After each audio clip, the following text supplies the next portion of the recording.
প্রিয় উচ্চ মাধ্যমিক তথা থার্ড সেমিস্টারের শিক্ষার্থী, আজকের ক্লাসটা কিন্তু তোমাদের দর্শনের দেহ মনের সমস্যা সম্পর্কিত টপিকটি নিয়ে।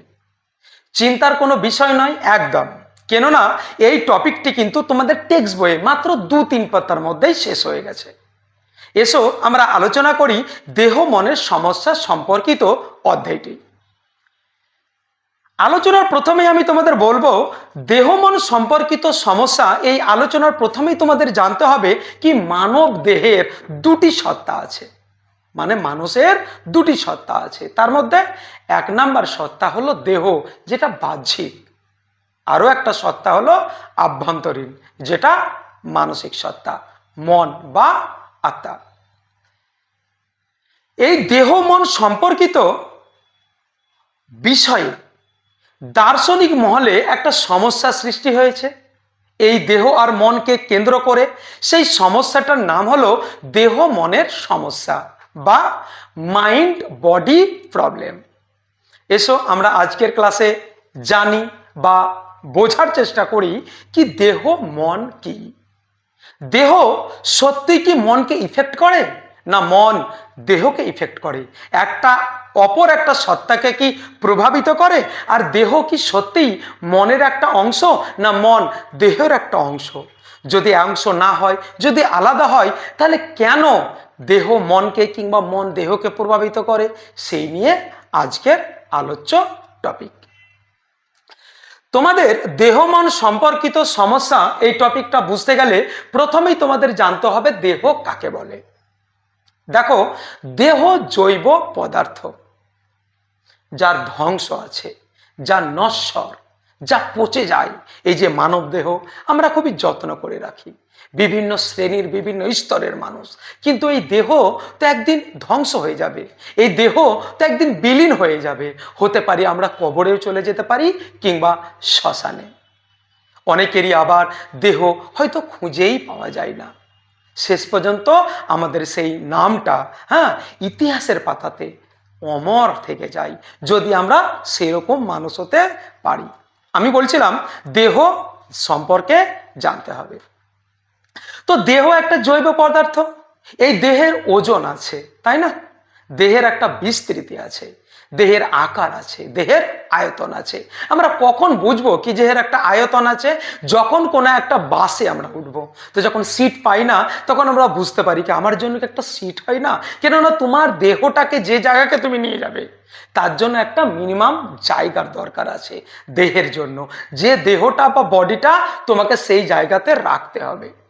তাহলে নিশ্চয়ই দেহের একটা আকার আছে, উচ্চতা আছে, আয়তন আছে। আর দেহের একটা কি বলবো আর কি ধর্ম হলো বিস্তৃতি, মানে এর একটা আয়তন বা এলাকা আছে।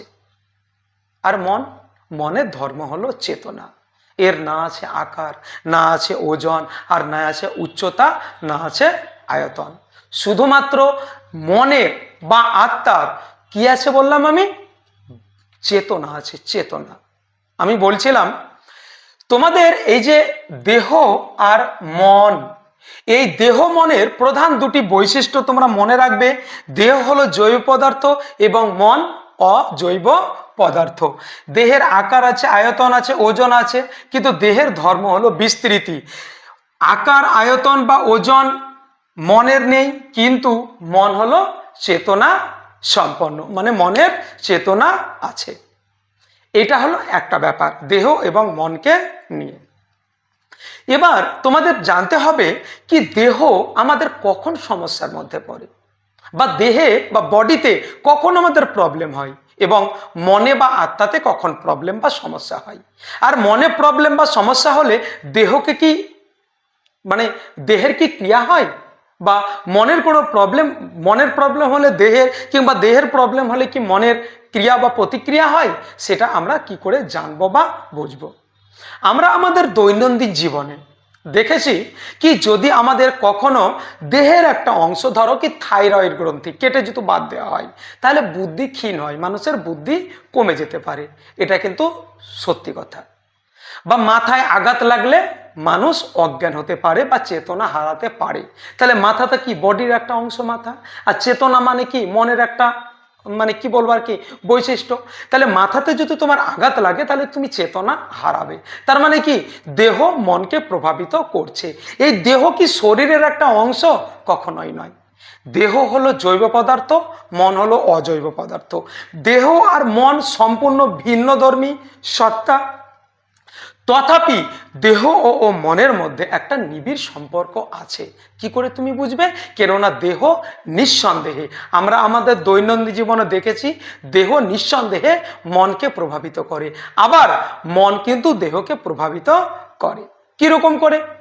যেমন ধরো, আমরা যদি রাস্তাতে হঠাৎ করে রাতের অন্ধকারে রাস্তাতে হাঁটি নি, তারপরে কোনো একটা গাছকে ভূত মনে করলাম নি, ভূত মনে করে আমি ভয় পেয়ে গেলাম। ভয় কে পেলো? আমার মন পেলো। নি ভয় হওয়ার পরে বডি কি হয়ে গেল? অজ্ঞান হয়ে গেল। তার মানে মন যদি ভয় পায় তাহলে দেহের প্রতি কিন্তু ক্রিয়া হতে পারে। মানে মনের ভয় থেকে কিন্তু দেহ অজ্ঞান হয়ে যেতে পারে। তার মানে মন দেহকে প্রভাবিত করে। তার মানে দেহ থেকে মনের সমস্যা হতে পারে।